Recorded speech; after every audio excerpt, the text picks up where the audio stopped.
जय गुरु जी, शुक्राना Guru ji. Welcome back to my Guruji's channel Guruji Satsang with RJ Prachi. संगत जी, आज का सत्संग बहुत ही ज़्यादा ब्लेस्ड है। इस सत्संग को अंत तक सुनेगा जिससे कि गुरुजी की भरपूर ब्लेसिंग्स आप सभी तक पहुंच पाएँ।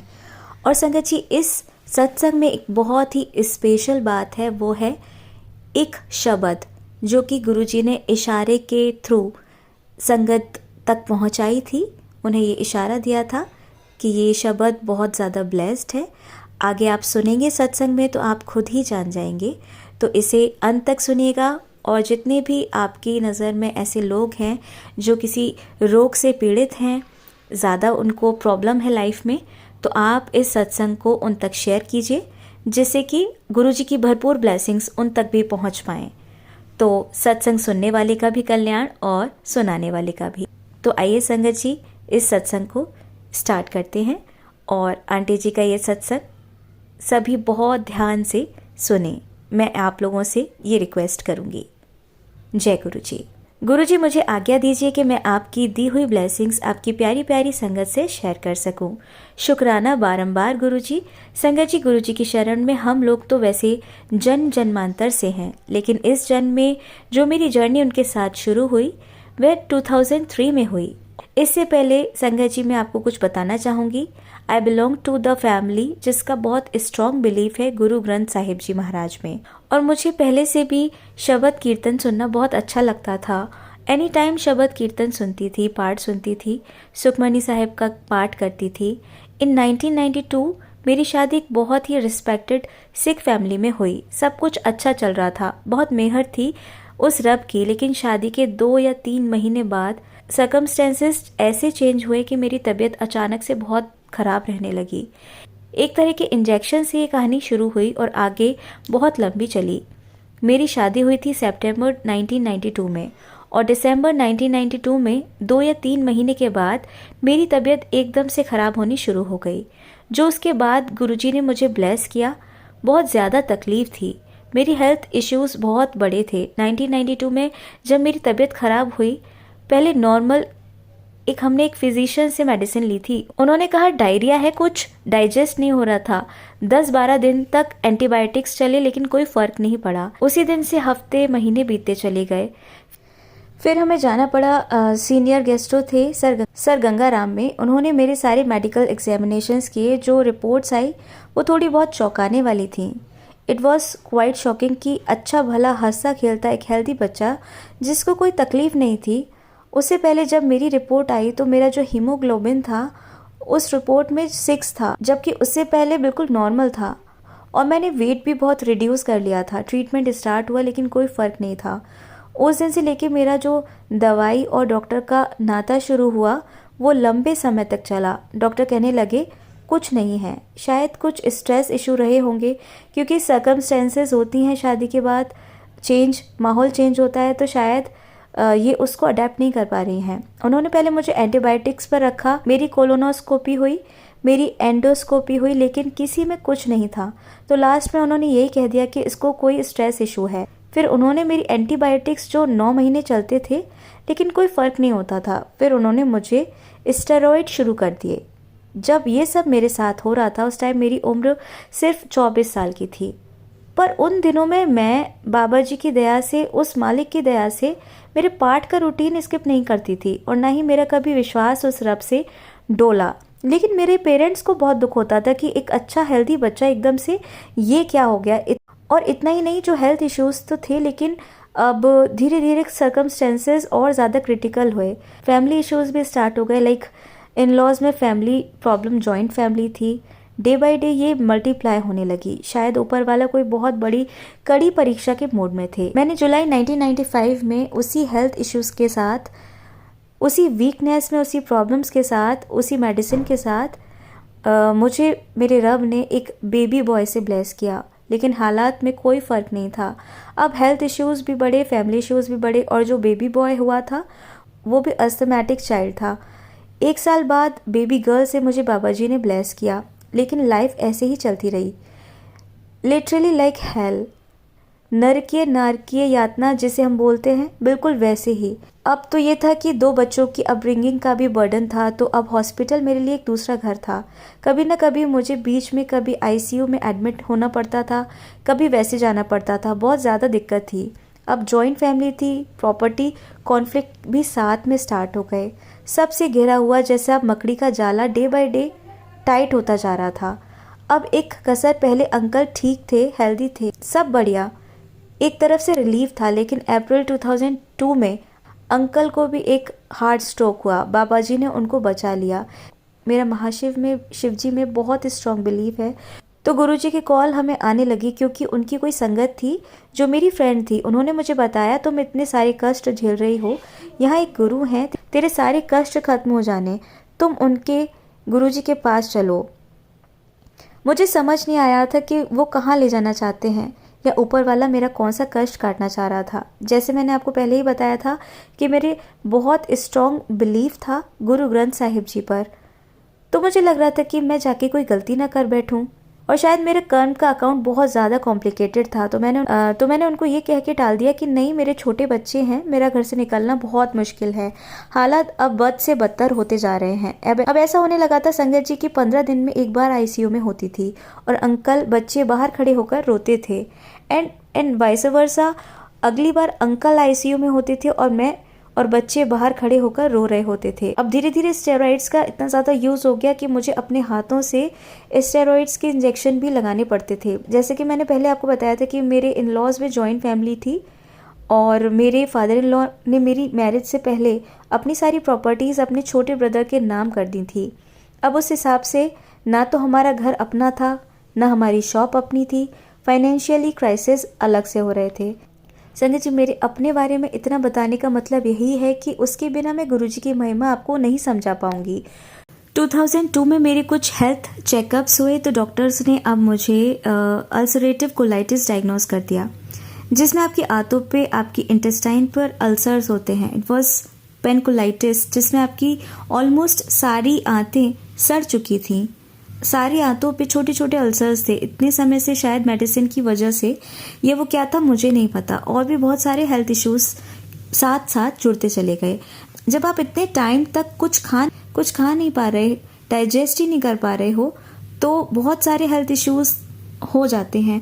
अब मुझे कुछ समझ नहीं आता था, बच्चे छोटे थे, और अपने लिए मैं सिर्फ एक ही अरदास करती थी कि बाबा जी इतनी लाइफ ब्लेस कर दो कि मैं इन बच्चों को बड़ा कर पाऊँ। मेरे लिए गुरुद्वारा में अखंड पाठ साहिब रखाए जाते थे, अरदास की जाती थी, लेकिन बाबा जी परीक्षा लेते ही जा रहे थे। मेरी मम्मी बहुत अरदास करती थी कि बाबा जी इसको ठीक कर दो, और उनकी पुकार शायद गुरुजी के चरणों तक पहुंची। और एक दिन हम अखंड पाठ साहिब से समाप्ति करवाकर गुरुद्वारा साहिब से घर आ रहे थे, तो गाड़ी से उतरते ही घर के सामने एक आंटी मिल गई, जो मुझे बड़े दिनों से गुरुजी के जाने की कह रही थी। तब तक हालत इतनी खराब हो चुकी थी कि उन्होंने मुझे पहचाना ही नहीं। मेरी मम्मा से पूछने लगी, सोनिया दी की हालत, तो मम्मा रोने लगी। तो जैसे ही उन्होंने मुझे देखा, मुझे कहती, तू मर जाएगी तो तेरे बच्चों को कौन संभालेगा, गुरुजी का सत्संग है शामनाल, तो तू मेरे साथ चल। तो वो मुझे गुरुजी के मतलब जैसे पकड़ कर ले जा रही थी मेरे कष्टों को काटने के लिए। अब मेरी सिचुएशन थी कि मरता क्या ना करता। हम शाम को 6 बजे एम्पायर स्टेट के लिए निकले। उन दिनों गुरुजी एम्पायर स्टेट बैठते थे अपनी संगत के कल्याण के लिए। 7, सवा 7 तक हम पहुंचे, तो रास्ते पर वो आंटी मेरे से गुरुजी की महिमा करती जा रही थी। वहां पहुंचते ही मैंने देखा एक बहुत ही सुंदर चोले में बहुत डिवाइन रॉ के साथ गुरुजी गद्दी पर विराजमान थे। उनको देखते ही I was so spellbound कि मेरी आंखें बंद हो गईं। मुझे उनके चेहरे पर इतना तेज कि मैं चाहकर भी उनका फेस नहीं देख पा रही थी। मैंने मत्था टेका, मैं बिल्कुल गुरुजी के साथ ही स्थान मिलाकर आगे बैठ गई। शब्द चल रहे थे, भाई हरप सिंह जगाती वालों जी का मेहरा वालिया साइया रखी चरना दे कोल। बहुत सौ तक वो जा रही थी, मतलब बाहर अगर वही शब्द सुना जाए और गुरुजी की प्रेजेंस में सुना जाए तो ज़मीन आसमान का फ़र्क। और गुरुजी का शायद वो मेरे लिए मैसेज था कि आज के बाद गुरुजी के चरणों से मैं और मेरा परिवार जुड़ गए हैं, और आज तक उन्होंने अपनी चरण शरण में रखा हुआ है। हमें चाय प्रसाद मिला, डिवाइन चाय प्रसाद इतना टेस्टी इतनी टेस्टी चाय मैंने अपनी पूरी लाइफ में नहीं पी थी। अमृत, बिल्कुल चाय प्रसाद पीते ही एक अलग तरह की एनर्जी, एक अलग तरह की पॉजिटिविटी मैंने फील की। इतने सालों से बीमार रहने के कारण जो बहुत नेगेटिव हो चुकी थी और बहुत ज़्यादा लो ऑन एनर्जी थी, लेकिन बहुत पॉजिटिव, बहुत कुछ मुझे उस चाय प्रसाद में गुरुजी ने दिया। सत्संग खत्म हुआ, अब बारी आई लंगर प्रसाद की। संगत जी, लंगर प्रसाद देखते ही मैं काफ़ी घबरा गई। लंगर प्रसाद थाली में इतना प्रसाद था जो सालों से मैंने खाया भी नहीं था, और डॉक्टर्स की तरफ से तो बहुत ज़्यादा रिस्ट्रिक्शंस भी थी। मिर्ची प्रसाद, स्पाइसी दाल प्रसाद, सब्जी, खीर प्रसाद। मैंने सिर्फ दाल का या चावल का पानी हल्के नमक वाला लिया था या उबली सब्जी खाई। देख दिल तो किया कि इतना सारा जो प्रसाद में आया सारा फिनिश कर दूं, लेकिन मैं डर गई कि मेरे अल्सर मुझे ये अलाउ नहीं करते, मेरी हेल्थ कंडीशन मुझे ये अलाउ नहीं करती। मैंने आंखों से उन आंटी को मना किया और धीरे से बोला, मैं ये नहीं खा सकती, मेरे तो अल्सर फट जाने हैं। तो उन्होंने कहा, चुपचाप खा ले, तेरी दवाई है, कुछ नहीं होना। मैंने भगवान को याद किया तो इतने में मेरी नज़र गुरुजी की तरफ पड़ गई। वो मुझे ही देख रहे थे और उनको देख के मुझे इतनी घबराहट हुई कि मैंने फटाफट लंगर प्रसाद खाना शुरू कर दिया। संगत जी, मानने की बात है, जैसे जैसे मेरे अंदर वो लंगर प्रसाद जाता गया, मेरे अंदर मैंने एक बहुत डिवाइन एनर्जी, एक हीलिंग फील की। वो बिल्कुल डिवाइन एक्सपीरियंस था जो शब्दों में बयां करना मेरे लिए नामुमकिन है। मुझे लगा मेरे सालों से बीमार शरीर तो है ही, मेरी सोल भी फिजिकली बीमार थी। मैं मेंटली भी सिक हो चुकी थी, इमोशनली और तो और मेरी सोल तक सूख चुकी थी। लेकिन गुरुजी ने उस लंगर प्रसाद में मुझे सब कुछ फील कराया, फिजिकली, मेंटली, इमोशनली, और मेरी सोल भी एकदम से फुल ऑफ एनर्जी, एक अलग सा ऑरा मैंने अपने आप उस दिन फील किया। लंगर प्रसाद करने के बाद आज्ञा लेने की बारी आई तो आंटी जी मुझे ले गईं और मुझे गुरुजी की चेयर के साइड पर खड़े होने का मौका मिला। गुरुजी उन्होंने ये कहकर मुझे इंट्रोड्यूस कराया, गुरुजी मेरी फ्रेंड। गुरुजी ने मुझे देखा, स्माइल की और कहते जा रहे थे और बोले, कल्याण कितना तेरी फ्रेंड दा भी। उनके उस 2 वर्ड ने संगत जी मेरी लाइफ को प्रॉपरली चेंज कर दिया। एक बहुत ही सुंदर सा यू टर्न लिया जो मैं अभी आपको बताती हूँ। जैसे ही हम एम्पायर स्टेट से छोटे मंदिर से बाहर आए तो मेरा ऑरा बिल्कुल चेंज था, फुल ऑफ एनर्जी। मुझे ऐसा लग रहा था कि मैं वो हूँ ही नहीं जो मैं थोड़ी देर पहले यहाँ आई थी। मैं एकदम से निराश, थकी, हताश, जिंदगी से हारी, और अब जब निकली तो बिल्कुल अलग सी। मैं वापस घर की तरफ आई और धीरे धीरे ऐसा गुरुजी ने हमें किया कि अब वंस अ वीक मैं, अंकल और बच्चे एम्पायर स्टेट आने जाने लगे गुरुजी के दर्शन के लिए। पूरा हफ्ता मुझे वेट रहता था कि कब वो दिन आएगा, सत्संग डे, और मुझे गुरुजी के जाने का मौका मिलेगा। वो दिन था मेरी खुशियों का, मेरे नए जीवन की एक शुरुआत का। गुरुजी ने ऐसा मिरेकल किया कि जो प्रॉपर्टी हमें सालों से नहीं मिल रही थी, गुरुजी से जुड़ने के थोड़ी देर बाद ही मेरे हस्बैंड के चाचा जी ने वो हमारे नाम कर दी। हमारी शॉप अब हमारी थी, हमारा घर हमारा था। ये हमारे लिए बहुत बड़ी ब्लेसिंग थी। संगत जी, जो जो चीज़ सालों से नहीं हो पा रही थी और वो गुरुजी के यहाँ जाने से ही वो सब हुई। संगत जी, मैंने कभी गुरुजी को ये नहीं बोला कि मुझे ये दिक्कत है, मैं बीमार हूँ, मेरे अंकल बीमार हैं, या मेरे घर में कभी ये कोई दिक्कत है। कभी भी इस इंटरेक्शन का गुरुजी ने मौका ही नहीं दिया। जैसे कि हम अभी शब्द सुन रहे थे, बिन बोलिया सब कुछ जानता। गुरुजी को कुछ कहने की ज़रूरत नहीं, कुछ मांगने की ज़रूरत नहीं। उनको सब पता है कि किसको कब क्या कैसे ब्लेस करना है, वो वैसे ही ब्लेस करते हैं। यहाँ आके गुरुजी के दर में आकर कुछ भी मांगना एक बहुत ही बड़ी मूर्खता है। गुरुजी को सब पता है, वो टाइम आने पर सब अपने आप ही करते जाते हैं। संगत जी, ऐसा हो रहा था कि अब मतलब लाइफ बिल्कुल चेंज हो रही थी। बहुत अच्छा लग रहा था। पता नहीं गुरुजी ने मेरे कौन से पिछले जन्म मेरे कर्म अकाउंट क्लियर किए थे। जैसे गुरुजी कहते हैं कि जब तुसी मेरे सामने आंदे हो तो सारे जन्मांतर दे बही खाते मेरे आगे खुल जांदे ने। मेरा भी कुछ ऐसा ही था। गुरुजी ने बही खातों में जो भी करना था उन्होंने अपने आप कर दिया। और नेक्स्ट सत्संग जो मेरा है, एक दिन गुरुजी से आज्ञा लेकर मैं उठ रही थी तो गुरुजी ने मुझसे पूछा कि कित्थों आई तू।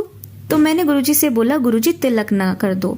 गुरुजी ने स्माइल करी और बोले, जा ऐश कर ते तिलक लगा, इत्थे की कर दी। उस दिन मुझे समझ नहीं आया कि गुरुजी ने मुझे क्या ब्लेस किया, लेकिन गुरुजी ने उस दिन मुझे ब्लेस किया था ओवरकम होने के लिए। तिलक मीन्स विक्ट्री।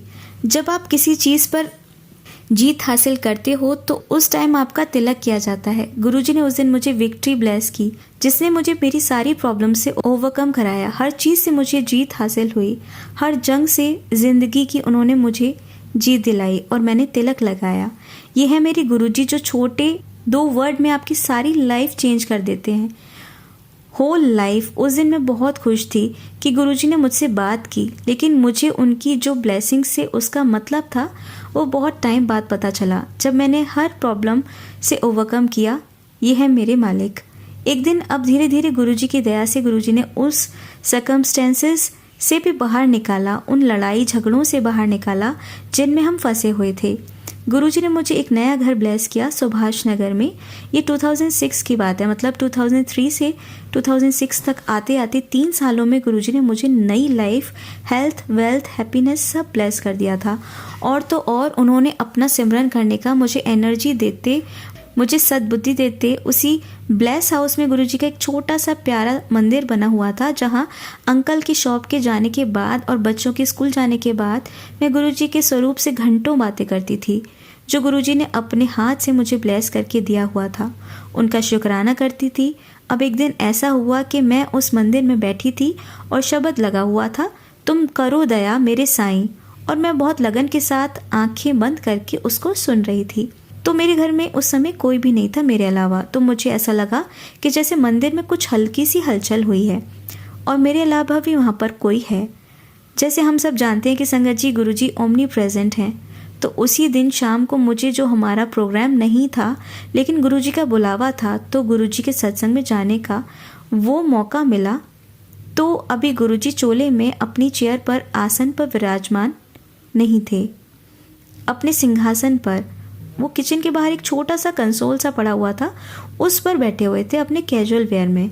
हम थोड़ी जल्दी पहुंच गए एम्पायर से उसी दिन शाम को, जिस दिन मैंने ये मंदिर वाला आपको बात बताई। तो जब भी हम गुरुजी के पहुंचे तो उसमें वही सेम शब्द लगा हुआ था, तुम करो दया मेरे साईं। तो एकदम से मैं हैरान, और गुरुजी की तरफ मैंने देखा और गुरुजी मेरी तरफ ही देख रहे थे और एक सरकास्टिक टोन में स्माइल कर रहे थे। तो मुझे समझ आ गया कि उस टाइम जो मंदिर में थे गुरुजी ही थे जो ब्लेस कर रहे थे। ये है मेरे मालिक, जो हर जगह आपके साथ रहते हैं। संगत जी, मैंने पहले जैसे आपको बताया कि गुरुजी ने हमें शॉप ब्लेस की थी। ये शॉप दिल्ली गणेश नगर, तिलक नगर एरिया में थी, हार्डवेयर मार्केट में। 2005 में जब वहाँ मेट्रो का रूट था, मेट्रो बन रही थी, मीन्स उधर से निकलनी थी, तो हमें नोटिस आया कि हमारी almost more than half shop उस मेट्रो प्रोजेक्ट के अंदर टूट जाएगी और उसका कोई कंपनसेशन गवर्नमेंट की तरफ से नहीं मिलेगा। ये थोड़ी सी और प्रॉब्लम वाली बात थी, लेकिन गुरुजी पर विश्वास था। पता था कि जब इतनी उलझनों से उन्होंने निकाला है तो ये उलझन तो उनके लिए कोई चीज़ ही नहीं है। संगत जी, अरदास करती थी कि जैसे मैं कभी गुरुजी के सामने कहने का तो कोई मौका ही नहीं मिला, ना ही कोई ज़रूरत होती थी। बस वहाँ बैठते थे, अरदास करते रहते थे, अरदास करते थे। तो संगत जी, आप विश्वास नहीं करोगे कि मेट्रो ने फर्स्ट टाइम, मेट्रो की हिस्ट्री में ये हुआ था कि मेट्रो ने अपना रूट चेंज किया था। उन्होंने वो जो हमारे शॉप के सामने से, हम जो शॉप्स के मार्केट के सामने से रूट निकालना था, वो रूट चेंज करके बिल्कुल उसके ऑपोजिट कर दिया। और किसी आदमी ने खुद अंकल को आकर बोला कि वो मार्केट के उन दिनों जनरल सेक्रेटरी थे, कि ये अनबिलीवेबल है कि ये फर्स्ट टाइम हुआ है जब डीएमआरसी में मेट्रो का रूट इस तरह से चेंज किया गया। नहीं तो उनका जो एक बार नक्शा बन जाता है वो फिक्स होता है। यह है मेरे मालिक की दया। संगत जी, अब आगे मैं बताती हूँ कि जैसे मैंने आपको पहले बोला कि काफ़ी टाइम बाद जो मेरा डायग्नोसिस आया कोलाइटिस का था, तो एक दिन डॉक्टर के पास मैं रूटीन चेकअप के लिए गई। अब तक ये हो गया था कि एंटीबायोटिक्स छोड़ के मैं बिल्कुल होम्योपैथिक पर आ गई थी। नॉर्मल लाइफ लीड कर रही थी, खान पान बिल्कुल नॉर्मल इंसान की तरह था, जो कि मैं सालों से सिर्फ चावल का पानी और दाल का पानी पी रही थी। उस दिन हम डॉक्टर के पास गए, शायद अंकल के लिए ही गए थे, मेरी कोई प्रॉब्लम भी नहीं थी। तो डॉक्टर ने ऐसे मुझे देख के, फैमिली डॉक्टर थे, तो कह रहे थे कि आपने सोनिया जी काफ़ी टाइम से अपनी कोलोनोस्कोपी नहीं करवाई है, कोलाइटिस के पेशेंट हैं, एक बार अपने कोलोनोस्कोपी करा लीजिए ताकि आपकी डिजीज़ रिस्की है। कोई अंदर फेस चेंज ना कर ले। तो अंकल ने कहा कि एक बार टेस्ट कराने में कोई दिक्कत नहीं है। तो दूसरे तीसरे दिन अपॉइंटमेंट लेकर जब मैंने कोलोनोस्कोपी कराई, तो जब डॉक्टर कोलोनोस्कोपी करके बाहर आए तो उन्होंने मुझसे पूछा कि कौन सी मेडिसिन ले रहे हो। थोड़ी देर के लिए मैं डर गई कि ये ऐसा क्यों पूछ रहे हैं, कुछ गड़बड़ तो नहीं हो गई, क्योंकि उन दिनों मैं तो कोई भी मेडिसिन नहीं ले रही थी, कभी कभार होम्योपैथिक ले लेती थी। मेरे अंकल ने डॉक्टर से पूछा सब ठीक है डॉक्टर साहब? तो उन्होंने बोला इससे पहले वाली जो 2002 वाली रिपोर्ट है वो दिखाओ। तो वो रिपोर्ट्स मेरे पास भी हैं, हम साथ ही लेकर गए थे। हमने डॉक्टर को दिखाई तो कहने लगे कि देखिए सर, पहली रिपोर्ट में इनके सारे इंटेस्टाइन पर अल्सर हैं, एक तरह से सारी आंतें गल गई हैं। लेकिन इस लेटेस्ट कोलोनोस्कोपी की रिपोर्ट में इनकी आंतें बिल्कुल हेल्दी और स्वस्थ दिख रही हैं। मुझे ये बताओ कि इनकी मेडिसिन कौन सी चल रही है? मेरे अंकल के मुंह से एकदम ही निकला जय गुरुजी, और हम लोग, मेरी आंखों से आंसू आने शुरू हो गए। मैंने कहा डॉक्टर साहब, जो आपकी किसी दवाई से हमें कोई फ़र्क नहीं पड़ा, ये मेरे मालिक की दवाई है जिससे ये रिपोर्ट चेंज हुई है। बाद में उन डॉक्टर ने हमसे वो दोनों रिपोर्ट्स ली अपने मेडिकल काउंसिल से डिस्कस करने के लिए कि ये कैसे पॉसिबल है कि एक इंसान जिसकी पूरी आंतें गल चुकी हैं, अब वो कोई मेडिसिन भी नहीं ले रहा, वो एक नॉर्मल लाइफ लीड कर रहा है। और संगत जी, इन बिटवीन गुरुजी ने मेरी सारी फैमिली को अपनी शरण में ले लिया था। मेरे ब्रदर, भाभी, मम्मी, पापा, सिस्टर, सब फैमिली गुरुजी की शरण में जा चुकी थी। सारी family once a week Empire State जाती, बड़े फंक्शंस में, बड़े मंदिर जाते। हमारी पूरी फैमिली के लिए 2003 से 2006 का वो गोल्डन पीरियड था। जय गुरुजी, शुक्राना गुरुजी। आंटी जी, बहुत ही ब्लेस्ड सत्संग था। और मुझे पता है संगत जी, आपको भी आपके बहुत से सवालों के जवाब इन आंटी जी के सत्संग के थ्रू मिले होंगे। तो इस सत्संग को ज़्यादा से ज़्यादा लोगों में शेयर कीजिए। बहुत ही ब्लेस्ड सत्संग है, गुरुजी के टाइम का सत्संग है, पुरानी संगत आंटी जी का सत्संग है। तो ये काफ़ी लोगों तक पहुँचना चाहिए।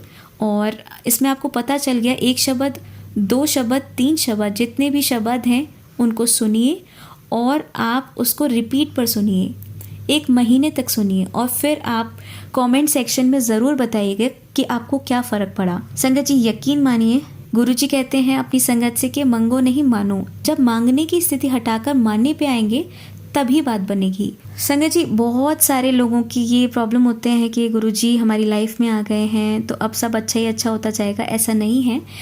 इन आंटी जी के सत्संग में भी आपने सुना कि 2003 से 6 तक का पीरियड था, यानी कि ऑलमोस्ट 3 इयर्स लग गए उनको अपनी शॉप वगैरह सब मिलने में।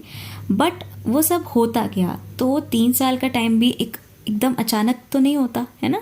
तो वही है, हर चीज़ का समय होता है। वो हमारे गुरुजी को पता है कि हमें कब क्या चीज़ उन्हें ब्लेस करनी है। तो ये सब आप गुरुजी पर छोड़िए, सारी चीज़ें, अपनी सारी टेंशन्स।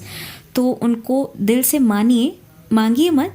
इंसान है, मानती हूँ कि हो जाता है कि हम अपने जैसे फादर से ज़िद करते हैं कि हमें ये चाहिए वो चाहिए, तो हम गुरुजी से भी मांगने लग जाते हैं।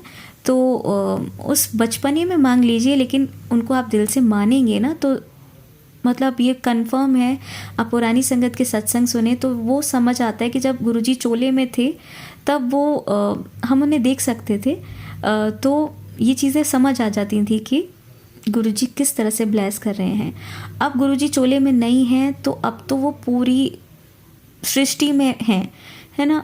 तो वो अब तो उनकी जो ब्लेसिंग्स हैं, उनकी जो डिवाइन ऑरा है, वो मल्टीपल टाइम्स हो गया है। सबके घरों में है, अपनी सारी संगत के घरों में है गुरुजी विराजमान। तो बस गुरुजी पर विश्वास रखिए, सारे काम अपने समय से होंगे। बस आप पॉजिटिव रहेंगे, उम्मीद का दामन नहीं छोड़ेंगे, तो सारी चीज़ें अपने टाइम पर ज़रूर होती जाएंगी। संगत जी, आप भी अपने सत्संग सुनाना चाहते हैं तो आप मुझे डिस्क्रिप्शन बॉक्स में लिखे नंबर पर सत्संग शेयर कर सकते हैं, लिखकर या बोलकर। और संगत जी, आप इस सत्संग को सुनने के साथ साथ अपने कमेंट भी ज़रूर लिखिएगा। जय गुरुजी, शुक्राना गुरुजी लिखिएगा कमेंट सेक्शन में, या आपके एक्सपीरियंसेस भी आप लिख सकते हैं शॉर्ट में, जैसे कि हमारी जो नई संगत है, जो नए नए गुरुजी के साथ जुड़े हैं, वो भी गुरुजी की ब्लेसिंग्स के बारे में जान पाएँ। जय गुरुजी, शुक्राना गुरुजी। आइए अब सुनते हैं हमारी लास्ट आंटी का सत्संग। ओम नमः शिवाय। शिव जी सदा सहाय। ओम नमः शिवाय। गुरु जी सदा सहाय। मैं स्वदेश बजाज चंडीगढ़ से बोल रही हूँ, गुरु जी की बेटी। गुरु जी कहते तू मेरी भोली धी है। बहुत भोली है, लोगों पिछे जल्दी लग जाती है, सारे राज अपने दसते नहीं है। गुरु जी ठीक है, तुसी बचाई रखना, बस मैनू नहीं पता। नज़र भी बड़ी जल्दी लगती है मैनू, गुरु जी दसते भी रहंदे ने निंबू वार ये कर वो कर। ठीक है गुरु जी, मैं करती रहनी हाँ, पर तुहाडी नज़र असवली होनी चाहिए गुरु जी। बस मैं अज अपना शुकराना सत्संग शेयर कर रही हाँ। प्राची जी, मेरे बहुत सत्संग इकट्ठे होए पे ने, तुसी अजे तक कोई नहीं कीता, पता नहीं गुरु जी की की मर्जी है। अज मेरा बहुत ही स्पैशल सत्संग है।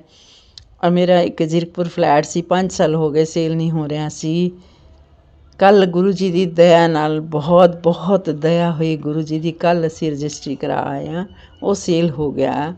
हुण एक फिरोजपुर का छोटा जिहा पिया है गुरु जी, वो भी करा देंगे। फिर गुरु जी सीधे रस्ते पा के इत्थे सानू बाई दे विच कोई कोठी दवा देंगे। मैनू पूरा विश्वास हुण हो गया, पहले भी सीगा विश्वास से ही चल रही सी। गुरु जी का नाम लैके गए हैं, गुरु जी का, गुरु जी के आसरे ही चल रहे हैं। साल तो उपर हो गया मैनू, गुरु जी ने मैनू अपना रस्ता दिखाया।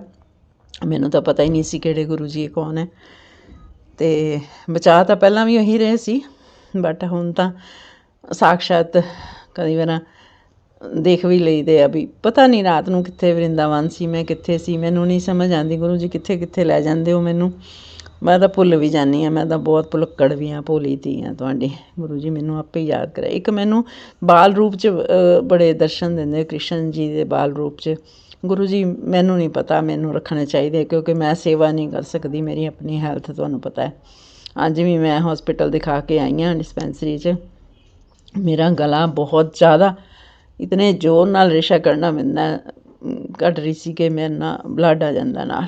तो गुरु जी दिखा के आई हाँ, उन्होंने मैडिसन दिती है, बस इनू ठीक कर देना। बहुत दुखदा भी है, सुबह सुबह उठ के बहुत ज़्यादा गला दुखदा है।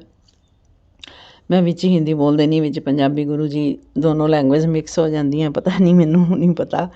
गुरु जी तुहाडे सामने ही बैठी हाँ, देख रहे हैं गुरु जी जल प्रसाद पी के मैं बोलना शुरू किया, पता नहीं की बोल रही हाँ, मैनू नहीं पता। बस ये काम हो गया हुण गुरु जी। तीसरा काम मेरा एक अड़िया पिया बेटे की शादी का। गुरु जी उस लड़की दे नाल फिर इहदा बोल चाल हो गया। हुण मैं की करा, मैनू नहीं पता भी ये वो ठीक है इहदे वास्ते कि नहीं ठीक है। तुसी देखो गुरु जी, जो करना करा दो बस प्लीज़ गुरु जी। अगर वो ठीक है इहदे वास्ते फिर तो लियाना, अगर नहीं ठीक तो बिल्कुल ना लियाना, मैनू नहीं लगता। बाकी तुसी जानी जानो, क्योंकि बहुत तेज़ है कुड़ी, बहुत लड़ाकी है, पॉलिटिक्स खेलती है, सानू दोनों नूं लड़ा दिंदी है। तो गुरु जी तुहानू ज़्यादा पता है, मैनू नहीं पता की चीज़ है वो की नहीं है तो वो राधा स्वामी। पर यह मुंडा उसके पिछे पिछे पिछे पिछे उन्होंने छड़दा ही नहीं। साल हो गए गुरु जी, सब कुछ कर दिता सी उन्हें, फिर अंगेजमेंट तोड़ दी। हुण 2-2.5 साल हो गए आ, फिर बस ना वो गल करदी है ना ढंग नाल, फिर उहदे पिछे पिछे फिर वो कदी एक गल कर लैंदी है, ये फिर खुश हो जाता है। गुरु जी मैनू नहीं पता, मैं तो बहुत ही बस हुण ना कहना ही छड्ड दिता है बेटे नूं। कुछ भी तुसी देखो, तुसी अपने बच्चे नूं संभालो, कित्थे संभालना, किवें करना, की देना इहनूं। शादी इहदी तां होनी तां चाहीदी मेरे हिसाब नाल तां, बहुत एज हो गई हुण तां 46 का हो गया गुरु जी। हुण तुसी इहदी मेहर करो इहदे ते इहनूं घर वसाउण दी दिओ हिम्मत। और जे लड़की ठीक है तो कराना, नहीं तो अदरवाइज़ तो किते होर करा दो। जिहड़ी लड़की आके तुहाडे सत्संग करे, तुहानूं मन्ने, वो लड़की चलो राधा स्वामी ठीक है, मैं नहीं कहती उन्होंने ना मन्ने, राधा स्वामी भी ठीक है, मेरी मदर राधा स्वामी सी मेरे, ऐसा कुछ नहीं है, मैनू वो नहीं है उहदे नाल कोई वो है। बट ये है कि चलो जो घर दे विच हुंदा होवे वो भी करना चाहिए। मन्नन राधा स्वामी भी जान, डेरे भी जान, सब कुछ करन, बट जो असी करते हैं वो भी करना चाहिए है ना गुरु जी। तो तुसी देखो, तुसी कोई ऐसी लड़की लियाना जिहड़ी घर स्वर्ग बना देवे, है ना। नूंहां ही घर स्वर्ग बनादियां ने, बेटे तो चलो बाहर दे उडारू काम काज दे विच हो जाते हैं, तो नूंहां भी अगर आके स्कैन भी सवेर दियां 9 बजे गए रात को 9 बजे आन, तो फिर कौन घर संभालेगा गुरु जी, है ना। ਉਹਦੀ जॉब ऐसी है कि 9 बजे जाती है तो रात को कोई पता नहीं 8 बजे आना, 9 बजे आना, 7 बजे किन्ने बजे आना, तो आके बच्चे ने की करना। फिर ऑबवियस है वो बच्चा थक्या होएगा तो कुछ नहीं करेगा, असी कह भी नहीं सकते। ਤੇ ਮੇਡ ਤੋਂ ਵੀ ਕੰਮ ਕਰਾਉਣਾ ਕੋਈ ਸੌਖਾ ਨਹੀਂ ਗੁਰੂ ਜੀ, ਮੈਂ ਨਹੀਂ ਕਰਾ ਸਕਦੀ, ਮੇਡ ਤੋਂ ਵੀ ਕਰਵਾਉਣਾ ਹੁੰਦੇ, ਸਿਰ ਤੇ ਖੜੇ ਹੋਣਾ ਪੈਂਦਾ ਸਾਰਾ ਦਿਨ। ਇਹ ਹੁਣ ਤੁਸੀਂ ਦੇਖਣਾ ਵੀ ਇਹ ਘਰ ਕਿਵੇਂ ਚੱਲਣਾ, ਕਿਉਂਕਿ ਮੇਰੇ 'ਚ ਹੁਣ ਹਿੰਮਤ ਐਨੀ ਨਹੀਂ ਬਚੀ, ਇੰਨੀ ਉਮਰ ਦੇ ਵਿੱਚ ਵੀ ਮੈਂ ਕੀ ਕੁਝ ਕਰਾਂ। ਕੱਪੜੇ ਸੰਭਾਲੇ, ਸਭ ਕੁਝ ਦੇਖੋ, ਕੰਮ ਤਾਂ ਕਰਦਾ ਸਾਰਾ ਹੀ ਮੇਡ ਕੋਲੋਂ ਵੀ ਕਰਵਾਉਣਾ ਬਹੁਤ ਇੱਕ ਟ੍ਰਿਕ ਹੁੰਦੀ ਹੈ, ਜਾਂ ਉਹਦੇ ਸਿਰ ਤੇ ਖੜੋਣਾ, ਪੂਰੀ ਹਿੰਮਤ ਚਾਹੀਦੀ ਮੇਡ ਕੋਲੋਂ ਕੰਮ ਕਰਵਾਉਣ ਦੀ। ਗੁਰੂ ਜੀ ਸਭ ਜਾਣੀ ਜਾਣ। ਕਿੰਨੇ ਦਿਨ ਹੋ ਗਏ ਮੈਂ ਥੱਕੀ ਪਈ ਹਾਂ, ਮੇਰੇ ਵੈਸੇ ਵੀ ਤਬੀਅਤ ਠੀਕ ਨਹੀਂ, ਸਾਹ ਚੜ੍ਹ ਜਾਂਦਾ ਬੋਲਦਿਆਂ ਵੀ ਚਲਦਿਆਂ ਵੀ। ਗੁਰੂ ਜੀ ਜਲ ਪ੍ਰਸ਼ਾਦ ਪੀਤੀ ਜਾ ਰਹੀ ਹਾਂ, ਬਸ ਮੈਂ ਹੈਮੋਪੈਥੀ ਮੈਡੀਸਨ ਲੈ ਆਈ ਹਾਂ, ਗੁਰੂ ਜੀ ਠੀਕ ਕਰ ਦੇਣਾ ਮੈਨੂੰ, ਬਸ ਜਿੰਨੀ ਜੋਗੀ ਮੈਂ ਹੈਗੀ ਹਾਂ ਉਹਨਾਂ ਕਰਦੀ ਰਹਾਂ ਬਸ। ਗੁਰੂ ਜੀ ਬਹੁਤ ਜ਼ਿਆਦਾ ਛਾਲਾਂ ਤਾਂ ਹੁਣ ਕੀ ਮਾਰਨੀਆਂ ਅਸੀਂ, ਪਰ ਫਿਰ ਵੀ ਤਬੀਅਤ ਠੀਕ ਰੱਖੋ ਥੋੜ੍ਹੀ ਜਿਹੀ, ਤਾਂ ਕਿ ਘਰ ਸੰਭਲਿਆ ਰਵੇ। ਔਰ ਬੇਟੇ ਨੂੰ ਮੱਤ ਦਿਓ, ਸਮੱਤ ਦਿਓ।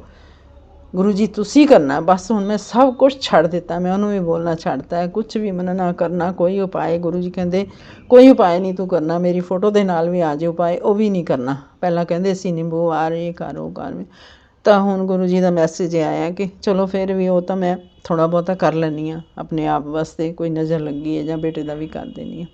ਗੁਰੂ ਜੀ ਹੁਣ ਮੈਂ ਕੋਈ ਉਪਾਏ ਨਹੀਂ ਕਰਨਾ, ਕੁਛ ਨਹੀਂ ਕਰਨਾ, ਨਾ ਮੈਂ ਕੀਤਾ ਨਾ ਮੈਂ ਕਰਨਾ, ਮੇਰੇ ਕੋਲੋਂ ਹੁੰਦੇ ਵੀ ਨਹੀਂ ਹੁਣ ਹਿੰਮਤ, ਨਾ ਮੈਂ ਜਾ ਸਕਦੀ ਵਾਰੀ ਕਿਤੇ, ਜਾਂ ਕੁਛ ਸੁੱਟ ਕੇ ਆਓ, ਕੁਛ ਪਾ ਕੇ ਆਓ, ਕੁਛ ਕਰਕੇ। ਗੁਰੂ ਜੀ ਨਹੀਂ ਹੁੰਦਾ ਹੁਣ ਬਸ। ਹੁਣ ਫਿਰੋਜ਼ਪੁਰ ਵਾਲਾ ਮਕਾਨ ਵੀ ਸਾਡਾ ਦੂਸਰਾ ਵੀ ਵਿਕਾ ਦਿਓ, ਅਤੇ ਹੁਣ ਸਿੱਧਾ ਰਸਤਾ ਦਿਖਾਓ ਕਿ ਅਸੀਂ ਕਿੱਥੇ ਲੈਣਾ, ਕੀ ਕਰਨਾ।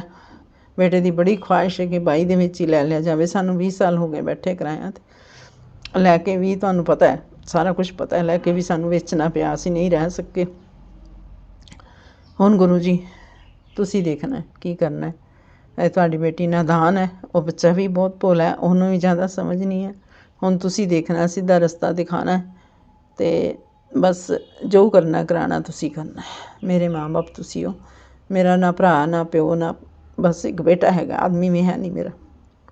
ਗੁਰੂ ਜੀ ਤੁਸੀਂ ਕਰਾਉਣਾ, ਜੋ ਕਰਾਉਣਾ ਠੀਕ ਕਰਾਉਣਾ ਬਸ। ਜੈ ਗੁਰੂ ਜੀ, ਸ਼ੁਕਰਾਨਾ ਗੁਰੂ ਜੀ, ਜੈ ਗੁਰੂ ਜੀ, ਸ਼ੁਕਰ। ਪ੍ਰਾਚੀ ਆਂਟੀ ਜੀ